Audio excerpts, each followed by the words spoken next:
ઓહાયોમાં નશાની હાલતમાં ફૂલ સ્પીડમાં ટેસ્લા દોડાવી એક શખ્સને ઉડાવી મારનારા ગુજરાતી પ્રિન્સ પટેલે કયા સંજોગોમાં આ ગમખ્વાર અકસ્માતને અંજામ આપ્યો હતો અને ત્યારબાદ તેણે પોલીસ સાથે કયા પ્રકારનું વર્તન કર્યું હતું તેને લઈને કેટલાક ચોંકાવનારા ખુલાસા થયા છે. માત્ર 19 વર્ષની ઉંમર ધરાવતા પ્રિન્સ પટેલે એપ્રિલ 21ના રોજ યુનિયન ટાઉનશીપમાંથી પસાર થતા સ્ટેટ રૂટ 125 પર અકસ્માત કર્યો હતો. પ્રિન્સ 2024 ટેસ્લા મોડેલ Y ચલાવી રહ્યો હતો. તેની કાર સ્પીડ લિમિટથી 3 ગણી વધુ ઝડપથી દોડી રહી હતી અને તેના બ્લડમાં આલ્કોહોલની માત્રા પણ લીગલ લિમિટથી 3 ગણી વધુ હોવાનું કન્ફર્મ થયું હતું. પ્રિન્સને બુધવારના રોજ કોર્ટ સમક્ષ હાજર કરવામાં આવ્યો હતો, જ્યાં તેણે પોતાના પર લાગેલા આરોપોને સ્વીકારવાનો ઇનકાર કરી દીધો હતો. પ્રિન્સ પટેલ પર એગ્રેવેટેડ વેહિક્યુલર હોમિસાઇડ એટલે કે વાહનની ટક્કર મારીને કોઈનું મોત નિપજાવવા તેમજ દારૂ પીને ગાડી ચલાવવા સહિતના કુલ 5 ચાર્જીસ લગાવવામાં આવ્યા છે. આ અકસ્માતમાં પ્રિન્સને પણ સામાન્ય ઈજા પહોંચી હતી અને તેને ટ્રીટમેન્ટ માટે હોસ્પિટલ લઈ જવાયો. તે વખતે જ હાઈવે પેટ્રોલ તેની પૂછપરછ કરવા માટે હોસ્પિટલ પહોંચી હતી, પણ પોલીસના સવાલોના સીધા જવાબ આપવાને બદલે પ્રિન્સે જાણે ઓફિસર સાથે ઝઘડો કરતો હોય તેવો વ્યવહાર કર્યો હતો. પોલીસ તેની સાથે વાત કરવાનો પ્રયાસ કરી રહી હતી ત્યારે પણ આરોપીએ ઓફિસર સામે અભદ્ર ચેનચાળા કરતા તેમને આંગળી બતાવી હતી. ક્લેરમોન્ટ કાઉન્ટી આસિસ્ટન્ટ પ્રોસિક્યુટર કેરોલ ડ્રોવે પ્રિન્સની હરકતો અંગે કોર્ટમાં એવી રજૂઆત કરી હતી કે અકસ્માત થયો ત્યારે આરોપીને બોલવાના પણ હોશ નહોતા. તે નશાની હાલતમાં હતો તેમજ તેની આંખો પણ લાલચોળ થઈ ગઈ હતી. એપ્રિલ 21ના દિવસે પ્રિન્સની પૂછપરછ ન થઈ શકતા બીજા દિવસે હાઈવે પેટ્રોલના એજન્ટ્સ ફરી તેની સાથે વાત કરવા માટે પહોંચ્યા હતા, પણ ત્યારે પ્રિન્સે એવો દાવો કર્યો હતો કે આગલા દિવસે જે કંઈ થયું તે અંગે પોતાને કશું જ યાદ નથી. કોર્ટમાં એવી પણ રજૂઆત કરવામાં આવી હતી કે પ્રિન્સ પટેલના ભૂતકાળને જોતા તેને ક્યારે વાહન ચલાવવા આપવું જ નહોતું જોઈતું.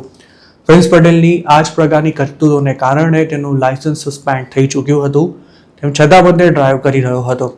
અકસ્માત થયો તેના 1.5 મહિના પહેલા જ પ્રિન્સે દારૂ પીને કાર ચલાવી અકસ્માત કરવાના અન્ય એક કેસમાં દોષિત ઠેરવવામાં આવ્યો હતો. તેના બ્લડમાં આલ્કોહોલની માત્રા લીગલ લિમિટથી 3 ગણી વધુ હતી, મતલબ કે તે ચિક્કાર દારૂ પીને ટેસ્લા ચલાવી રહ્યો હતો. કોર્ટમાં એવું પણ જણાવાયું હતું કે આરોપી સેન્ટ્રલ ટર્ન લેનમાં 90 માઇલની સ્પીડ પર એ રીતે ડ્રાઈવ કરી રહ્યો હતો કે જાણે રસ્તો તેની જ માલિકીનો હોય.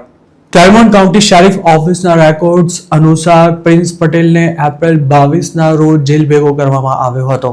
તે વખતે તેના પર ટોટલ $5 લાખ બોન્ડ હતો, પણ બુધવારના રોજ તેને કોર્ટ સમક્ષ હાજર કરાયો ત્યારે તેના બોન્ડની રકમ વધારીને સીધી ડબલ એટલે કે $1 મિલિયન કરી દેવામાં આવી હતી. પ્રિન્સ પટેલના ગુનાહિત ભૂતકાળને ધ્યાનમાં રાખતા હવે તેનું જેલમાંથી છૂટવું આસાન નહીં હોય, એટલે જ કોર્ટે બોન્ડની રકમ પણ ડબલ કરી દીધી છે. આમ ગુજરાતને મળેલી માહિતી અનુસાર 19 વર્ષનો આ ગુજરાતી અમેરિકામાં જન્મ્યો છે, જ્યારે તેના પેરેન્ટ્સ ગુજરાતથી US મૂવ થયા હતા. પ્રિન્સ પટેલે 36 વર્ષના કેવિન ફલર નામના એક સર્વેયરને ટક્કર મારી હતી. પ્રિન્સની ટેસ્લા 90 માઇલ પ્રતિ કલાકની સ્પીડ પર દોડી રહી હતી અને તે વારંવાર લેન પણ ચેન્જ કરી રહ્યો હતો. તેણે કેવિનને ટક્કર મારી ત્યારે કેવિન ફૂટબોલની જેમ હવામાં ફંગોળાયો હતો અને રસ્તા પર પટકાતા જ તેનું પ્રાણપંખેરું ઉડી ગયું હતું. તપાસમાં એવું પણ સામે આવ્યું છે કે અકસ્માત થયો ત્યારે કેવિન મિડલ લેનમાં ઊભો પોતાનું કામ કરી રહ્યો હતો. તે વખતે રસ્તા પર કોન્સ પણ નહોતા મુકાયેલા અને કેવિને પોતે પણ રિફ્લેક્ટિવ ગિયર અથવા સેફટી ઇક્વિપમેન્ટ્સ નહોતા પહેર્યા.